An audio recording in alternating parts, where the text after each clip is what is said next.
নমস্কার, ক্যালকাটা ডায়ালগস থেকে মনোজ দাস বলছি। এখনকার প্রতিবেদন আপনারা থাম্বনেল দেখেই, হেডলাইন দেখেই বুঝতে পেরেছেন আওয়ামী লীগ কবে ফিরছে রাজনীতিতে, মেঘ কেন কাটছে না, এই বিষয়টি নিয়ে। দেখুন, বাংলাদেশের নতুন সরকার ক্ষমতায় এসেছে ৯ করে ২০ দিন হয়ে গেল। ইউনূস সরকার বিদায় নেওয়ার এবং নতুন সরকার ক্ষমতায় আসার পর বাংলাদেশের বিভিন্ন জায়গায় দলের অফিস নতুন করে খোলার এবং দলীয় কাজকর্ম নতুন করে শুরু করার একটা প্রবল উদ্যোগ দেখা গিয়েছিল। আপাতত সে উদ্যোগে বেশ খানিকটা ভাটা পড়েছে, এটা দেখা যাচ্ছে। আওয়ামী লীগের নেতাকর্মীদের জেল থেকে খালাসের ব্যাপারে প্রথম কয়েকদিন যে উৎসাহ তৈরি হয়েছিল, সেখানেও ভাটা দেখা যাচ্ছে। আইভি রহমান সহ বেশ কিছু নেতা যারা দীর্ঘদিন জেলবন্দি আছেন, তাদেরকে জামিন দেওয়ার পর নতুন করে কয়েকজনের বিরুদ্ধে মামলা দিয়ে আবার জেলে ঢুকিয়ে দেওয়ার ঘটনাও ঘটেছে। এক কথায়, তারেক রহমান সরকার ক্ষমতায় আসার সঙ্গে সঙ্গে আওয়ামী লীগ কর্মীদের মধ্যে যে উদ্দীপনা তৈরি হয়েছিল, একটু জ্বলে উঠেই আবার তা প্রায় নিভে এসেছে। এটাও দেখা গেছে শেখ হাসিনার স্পষ্ট নির্দেশ সত্ত্বেও ভারতে আশ্রয় নিয়ে থাকা কয়েক হাজার নেতাদের একজনও দেশে ফেরেননি। কারণ তাদের ভয় ভাঙছে না। বোঝাই যাচ্ছে ভারতে একটা সুখী আরামের জীবন ছেড়ে কেউ দেশে ফিরে জেলে যেতে তৈরি নন। লক্ষ্য করে দেখলাম, নেতাদের মতিগতি দেখে শেখ হাসিনাও নতুন করে আর ভিডিও বা অডিও মেসেজ ছাড়া বন্ধ করে রেখে দিয়েছেন। মানে ভিডিও মেসেজ, অডিও মেসেজ কিছুই আর ছাড়ছেন না। গত 15 দিনে অন্তত তিনি নতুন করে কোনো বার্তা দেননি। তাহলে কি করছে বা কি ভাবছে আওয়ামী লীগ আগামী দিনের চলার জন্য? কেন জানি না, আমার মনে হচ্ছে তারা দুটো দিকে তাকিয়ে বসে আছে, বসে অপেক্ষা করছে। অপেক্ষা ছাড়া আর কিছু নয়। এক, বাংলাদেশের নতুন সরকার কবে তাদের ওপর থেকে সব মামলা টামলা প্রত্যাহার করে তাদের দেশে ফেরার ব্যবস্থা করে দেবে। আর দুই, অর্থাৎ নতুন সরকারের কৃপাদৃষ্টি চাই। আর নতুন সরকার যে বোকা তা তো নয়, তারা লেজে খেলাচ্ছে, ছাড়ছে, আবার কাউকে কাউকে ছেড়ে দিয়ে ধরছে। এর থেকে দুদিকে বার্তা দেয়া হলো। বার্তাটা এইরকম: আমরা ইউনূস সরকারের মতো প্রতিহিংসা পরায়ণ নই, আবার প্রতিহিংসা পরায়ণ নই এটা যেমন ঠিক, তেমনি আইন তার নিজের পথ ধরে চলবে। এই রকম তাতে দুরকম বার্তাই যায়, সঙ্গে আছি আবার সঙ্গে নেই। আওয়ামী লীগের নেতারা আর একটা দিকেও অধীর আগ্রহে চেয়ে বসে আছে, সেটা হচ্ছে ভারতের দিকে। ভারত বাজার করে, রান্নাবান্না করে, পাত পেড়ে গুছিয়ে গাছিয়ে খেতে ডাকলে তারা খেতে বসবেন, খেয়ে ভারতকে উদ্ধার করবেন। ততদিন তারা ভারত দর্শন করে বেড়াচ্ছেন। অর্থাৎ আওয়ামী লীগকে দেশে ফেরানো, দেশের মাটিতে দাঁড় করানো, এর পুরো দায় যেন ভারতের। ভারত যে কিছু করছে না তেমনটা নয়। তারা শেখ হাসিনা সহ কয়েক হাজার তাদেরকে তো ভারতে আশ্রয় দিয়েছে, আর শেখ হাসিনাকে তো প্রাক্তন প্রধানমন্ত্রী হিসেবে যথেষ্ট সম্মানের সঙ্গে তাকে আশ্রয় দিয়েছে ভারত। আসলে আওয়ামী লীগকে দেশে ফেরানোর জন্য যতটুকু করার করছে একমাত্র ভারত। কিন্তু বাংলাদেশ তো ভারতের কোনো অঙ্গরাজ্য নয় যে কেন্দ্রীয় সরকার নরেন্দ্র মোদী যা চাইবেন তাই করতে পারবেন। কিন্তু আওয়ামী লীগের নেতৃত্ব যদি সুখের নিদ্রা ছেড়ে উঠতে না চায়, কি করবে ভারত? ভারত তাই গত কয়েক মাস যাবৎ একটাই কথা একেবারে কলের পুতুলের মতো বলে আসছে। তারা আওয়ামী লীগের নাম না করে নাম মুখে না এনে বলে যাচ্ছে ইনক্লুসিভ নির্বাচন চাই, অংশগ্রহণমূলক নির্বাচন চাই, আর নির্বাচন মিটে যাওয়ার পরে বলছে ইনক্লুসিভ রাজনীতির স্পেস চাই। সেই চাওয়াতে আওয়ামী লীগের নাম যেমন ভারত করছে না, তবে সবাই বোঝে আওয়ামী লীগের মুখ চেয়েই ভারতের এসব দাবি।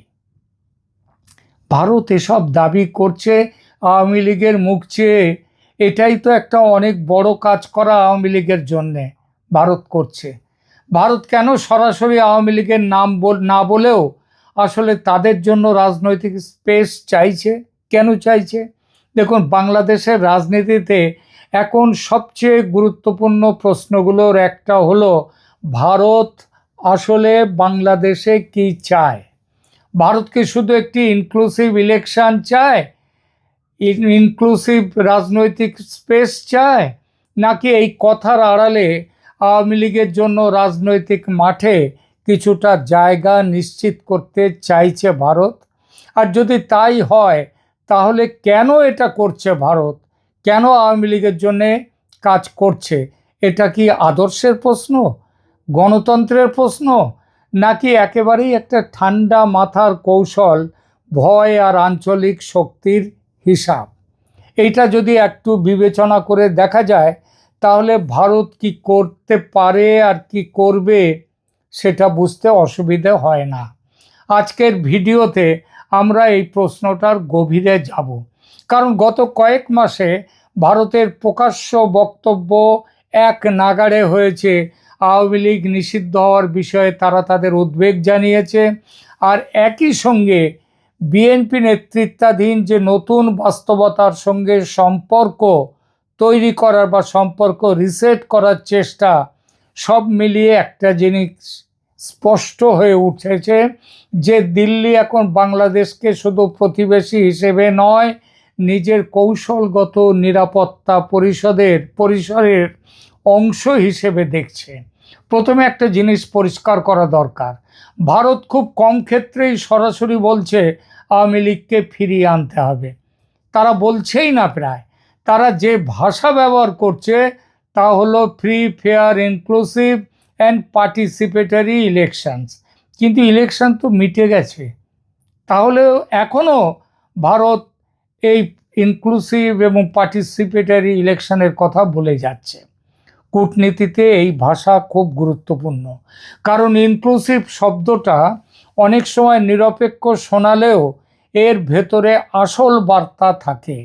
বড় রাজনৈতিক শক্তিকে পুরোপুরি বাদ দিয়ে নির্বাচন করলে সেই নির্বাচনের গ্রহণযোগ্যতা প্রশ্নের মুখে পড়ে এবং পড়বে। আর এখানেই আওয়ামী লীগ প্রসঙ্গটি ঢুকে যায়, কারণ আওয়ামী লীগ বাংলাদেশের ইতিহাস, ভোট ব্যাংক, রাষ্ট্রযন্ত্রের পুরনো কাঠামো এবং আন্তর্জাতিক পরিচিতির দিক থেকে এখনও এই 2026-এও একটি বড় রাজনৈতিক শক্তি। যদিও তারা আজ ক্ষমতায় নেই এবং রাজনৈতিক দৃশ্যপটের বাইরে আছে তারা, ভারতের উদ্বেগটা এখানেই। আওয়ামী লীগকে পুরোপুরি সিস্টেমের বাইরে ঠেলে দিলে বাংলাদেশে এমন এক নতুন রাজনৈতিক কাঠামো তৈরি হতে পারে যেখানে ভারতের দীর্ঘদিনের পরিচিত পাওয়ার নেটওয়ার্ক এক ঝটকায় অচল হয়ে যাবে। এখন প্রশ্ন, ভারত কেন এটা নিয়ে এত চিন্তিত? এর প্রথম উত্তর হলো কন্টিনিউইটি বা ধারাবাহিকতা। শেখ হাসিনার সময়কে ভারত বাংলাদেশ সম্পর্কের ইতিহাসে গোল্ডেন এরা, স্বর্ণযুগ হিসেবে দেখা হয়, আর এখন সেই সম্পর্ককে ব্যাক অন ট্র্যাক, আবার নতুন করে তাদের সম্পর্ক তৈরির প্রশ্ন উঠছে। কিন্তু এই তৈরিটা আবার নতুন একটা সম্পর্কের জন্ম দিয়েছে বিএনপির সঙ্গে। এই যে একটি লাইনই অনেক কিছু বলে দেয়, অর্থাৎ ভারত মনে করছে আগের পরিচিত সমীকরণ ভেঙে গেছে এবং নতুন বাস্তবতা এখনও পুরোপুরি স্থিতিশীল নয়। তাই ভারতের কাছে আওয়ামী লীগ শুধু একটি দল নয়, এটি পুরনো সম্পর্কের একটি কাঠামো, একটি প্রেডিক্টেবল চ্যানেল, একটি পরিচিত মুখের নেটওয়ার্ক। দিল্লি জানে নতুন বাস্তবতায় সবাইকে নিয়ে কাজ করতে হবে, কিন্তু পুরনো নির্ভরযোগ্য খেলোয়াড়কে পুরোপুরি হারিয়ে ফেললে তাদের বার্গেনিং স্পেস কমে যাবে। ভারতের দ্বিতীয় কারণ, আওয়ামী লীগের জন্য লড়াই যে ভারত করছে এবং করে যাবে, তার দ্বিতীয় কারণ ভয়। হ্যাঁ, একেবারেই কৌশলগত ভয়।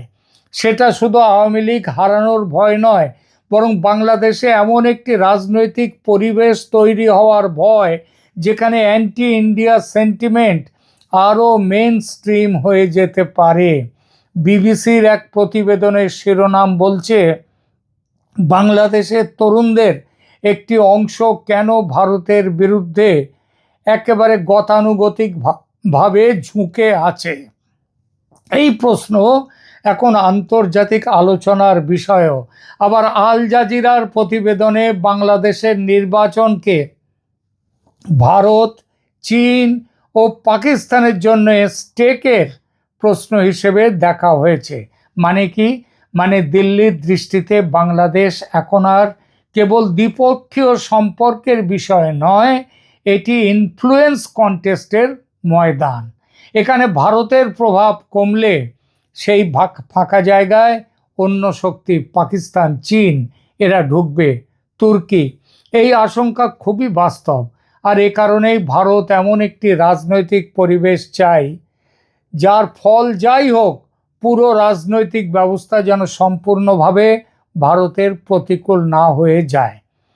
আওয়ামী লীগকে পুরোপুরি বাদ দেওয়া হলে ভারতের চোখে সেই ঝুঁকি বেড়ে যায়, কারণ তখন বাংলাদেশের রাজনৈতিক ভারসাম্য এমন দিকে সরে যেতে পারে যেখানে দিল্লির দীর্ঘদিনের লিভারেজ সেটা কমে যাবে। তৃতীয় কারণ, ভারত এখন হেজিং করছে, অর্থাৎ তারা একদিকে আওয়ামী লীগের জন্য নরম জায়গা রাখতে চাইছে, অন্যদিকে একই সঙ্গে বিএনপি নেতৃত্বাধীন নতুন বাস্তবতার সঙ্গেও সম্পর্ক গড়ছে। এই জায়গাটা খুব গুরুত্বপূর্ণ, কারণ জানুয়ারি ফেব্রুয়ারির একাধিক প্রতিবেদনে দেখা গেছে, আন্তর্জাতিক প্রতিবেদনে, যে ভারত বিএনপি নেতৃত্বাধীন বাংলাদেশের সঙ্গে সম্পর্ক রিসেট বা ঠিকঠাক করতে চাইছে। খলিলুর রহমানকে ভারত সফরের আমন্ত্রণ এবং নতুন পররাষ্ট্র নেতৃত্বের সঙ্গে যোগাযোগের কথাও প্রকাশ্যে এসেছে। অর্থাৎ ভারত এখন একদম সোজা খেলছে না। তারা বলছে না শুধু আওয়ামী লীগই আমাদের দরকার, তারা বলছে বাংলাদেশে যেই থাকুক, ভারতের জন্য একটা কার্যকর জায়গা থাকতে হবে। এই কৌশলকে সহজ ভাষায় বলা যায় ইন্স্যুরেন্স পলিসি, বিমা ব্যবস্থা। একদিকে পুরনো বন্ধু পুরোপুরি হারাবে না, অন্যদিকে নতুন ক্ষমতার সঙ্গে তাদের সঙ্গে দরজা খোলা থাকবে। চতুর্থ কারণ, নির্বাচনের বৈধতা। ভারত প্রকাশ্যে ইনক্লুসিভ শব্দটি ব্যবহার করছে শুধু নীতির কারণে নয়, কারণ তারা জানে সম্পূর্ণ এক্সক্লুশনের ওপর দাঁড়ানো কোনো রাজনৈতিক বন্দোবস্ত দীর্ঘমেয়াদে টেকসই নাও হতে পারে। আওয়ামী লীগকে পুরোপুরি বাদ দিয়ে যে নির্বাচন, সেটা স্বল্প মেয়াদে কিছু শক্তির জন্য সুবিধাজনক হতে পারে, কিন্তু দীর্ঘমেয়াদে সেই কাঠামো যদি লেজিটিমেসিতে ভোগে, তাহলে ভারতের জন্য সমস্যা। তাই দিল্লির দরকার এমন একটি বাংলাদেশ যেখানে সরকার থাকবে, ম্যান্ডেট থাকবে এবং যার সঙ্গে সম্পর্ক রাখলে তা আগামী 6 মাস পরে আবার উল্টে যাবে না। এখানেই আওয়ামী লীগের জন্য কিছু রাজনৈতিক স্পেস রাখছে ভারত। ভারতের চোখে স্ট্যাবিলিটি মেকানিজম হিসেবে কাজ করছে আওয়ামী লীগ। এখন আসি লন্ডন প্রসঙ্গে, লন্ডনের কমনওয়েলথ বৈঠক প্রসঙ্গে। 8 মার্চ লন্ডনে জয়শঙ্কর ও খলিলুর রহমানের বৈঠক হওয়ার কথা ছিল বলে একাধিক প্রতিবেদন বের হয়েছিল, কিন্তু বৈঠক হয়েছে কি না এবং হয়ে থাকলে কি কি আলোচনা হয়েছে সে বিষয়ে এখনও স্পষ্ট সরকারি কোনো পোস্ট মিটিং রিড আউট যাকে বলে সেটা সামনে আসেনি। ভারতও কিছু বের করেনি এখনও, বাংলাদেশের তরফেও বার হয়নি। তাই আমরা কখনোই নিশ্চিত করে বলতে পারি না যে সেখানে সরাসরি আওয়ামী লীগের অংশগ্রহণের প্রশ্ন উঠেছিল কি না। কিন্তু ভারতের গত কয়েক মাসের ধারাবাহিক বক্তব্য দেখে বলা যায় এই ইস্যু উঠে থাকতেও পারে, কারণ তা সরাসরি আওয়ামী লীগকে ফিরিয়ে আনুন এই ভাষায় হয়তো নয়, কিন্তু inclusive process, all stakeholders, participatory politics, এই সব ভাষা মিলিয়ে উঠে থাকার সম্ভাবনা বেশি। এবং কূটনীতির জগতে ভাষাই কিন্তু অনেক কিছু, অনেক সময় একটি শব্দই পুরো বার্তা বহন করে। ইনক্লুসিভ মানে শুধু সুন্দর শুনতে লাগে এমন গণতান্ত্রিক একটি শব্দ নয়, অনেক সময় এর মানে হয় কাউকে পুরোপুরি মুছে ফেলবেন না, এবং সেটা একটু সতর্কভাবেই বলা। তাহলে ভারত আসলে কি চায়? ভারত তিনটি জিনিস একসঙ্গে চায়। এক, বাংলাদেশে এমন একটি রাজনৈতিক বন্দোবস্ত হোক যেখানে আওয়ামী লীগ পলিটিক্যাল এক্সটিংশন বা তাকে বাদ দেওয়া যাবে না। দুই, বিএনপি বা নতুন ক্ষমতা কাঠামোর সঙ্গেও কাজ করার সুযোগ ভালো থাকুক, খোলা থাকুক ভারতের। তিন, চীন পাকিস্তান সহ অন্য আঞ্চলিক খেলোয়াড়দের সামনে ভারত যেন একেবারে কৌশলগতভাবে একা না পড়ে। এখানে একটা কঠিন সত্য আছে, ভারত আওয়ামী লীগের জন্য স্পেস চাইছে, কারণ তারা আওয়ামী লীগকে ভালোবাসে। এমনটা যেমন ভালোবাসা বলবো না, বলবো তারা আওয়ামী লীগকে বেশি বিশ্বাস করে, এমন ভাবাটা ভুল নয়। ভারত স্পেস চাইছে তা সত্ত্বেও নিজের স্বার্থের জন্য, নিজের ইনফ্লুয়েন্স বাঁচিয়ে রাখার জন্য। আর বাংলাদেশে এমন কোনো পোস্ট আওয়ামী লীগ অর্ডার ঠেকাতে যা পুরোপুরি ভারতের অনুকূলে নাও থাকতে পারে। অর্থাৎ দিল্লির দৃষ্টিতে এটা ভ্যালুর চেয়ে বেশি দিল্লিরও ইন্টারেস্টের প্রশ্ন। আর দক্ষিণ এশিয়ার রাজনীতিতে ইন্টারেস্টই হচ্ছে শেষ কথা, এ কথা নতুন কিছু নয়। সুতরাং ভারতের ইনক্লুসিভ ইলেকশন কথাটা আক্ষরিক অর্থে শুধু গণতন্ত্রের আহ্বান নয়, এটা একই সঙ্গে একটি ডিপ্লোম্যাটিক কোড, একটি প্রেশার ট্যাকটিক, কৌশলগত চাপ এবং একটি স্ট্র্যাটেজিক সিগন্যাল। সিগন্যালটা হলো বাংলাদেশে যারাই ক্ষমতায় আসুক ভারতের পুরনো দরজা যেন পুরোপুরি বন্ধ না হয়ে যায়। আর আওয়ামী লীগের জন্য স্পেস চাওয়ার প্রশ্নটা সেই বড় খেলারই অংশ। বাংলাদেশের রাজনীতি এখন শুধু ঢাকার রাজনীতি নয়, এটা দিল্লি, বেইজিং, ইসলামাবাদ, ওয়াশিংটন সবাইকে মাথায় রেখে খেলা। এক জটিল আঞ্চলিক দাবার বোর্ড, আর এই বোর্ডে ভারত যে চাল দিচ্ছে তা আবেগের নয়, হিসাবের। আর সেজন্যেই ভারত চাইছে বাংলাদেশে আওয়ামী লীগের দ্রুত পুনর্বাসন হোক। যারা ভাবছে ভারত কিছুই করছে না তারা ভুল ভাবছেন। ভারত চাইছে দ্রুত পুনর্বাসন হোক, কিন্তু যাদের পুনর্বাসন করা হবে অর্থাৎ আওয়ামী লীগের নেতাকর্মীদের, তাদের তো ঘুমটা ভাঙা দরকার। বিশেষত যেখানে নেতাদের একটা বড় অংশ ভারতে আশ্রয় নিয়ে রয়েছেন, তারা যদি না দেশে ফেরেন তাহলে কি করে আওয়ামী লীগ আবার সেখানটায় মাঠে নামবে, মাঠে ফিরবে কিভাবে? সব তো আর গুলে কুইনাইন বড়ি নয় যে সব একেবারে গুলিয়ে খাইয়ে দিলেই জ্বর সেরে গেল, তা তো নয়। আওয়ামী লীগকে উঠে দাঁড়াবার চেষ্টা করতে হবে তাদের নিজেদের দিক থেকে। দুর্ভাগ্যের কথা বা দুঃখের কথা, সেটা কিন্তু যথেষ্ট কি বলবো সতর্কতার সঙ্গে এবং যথেষ্ট ভালো চেষ্টার সঙ্গে যে সেটা করা হচ্ছে এমনটা দেখা যাচ্ছে না। এখনকার মতো এখানেই রাখছি। ধন্যবাদ।